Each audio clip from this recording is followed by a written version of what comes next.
ধরুন কারো মোবাইলে একটা গান বাজতেছে, আপনার ভালো লাগলো, বাট আপনার মোবাইলে খুঁজে পাচ্ছেন না, কারণ আপনি ওই গানের নামটা জানেন না।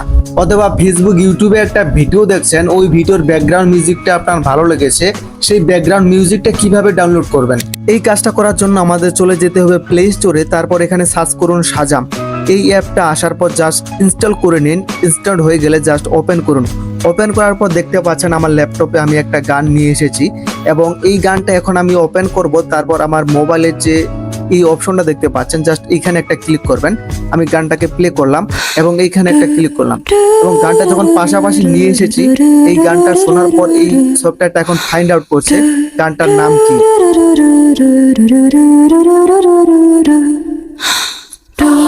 দেখুন সাথে সাথে গানের নামটা এবং গানের লিঙ্কটা এখানে আমাকে দিয়ে দিয়েছে।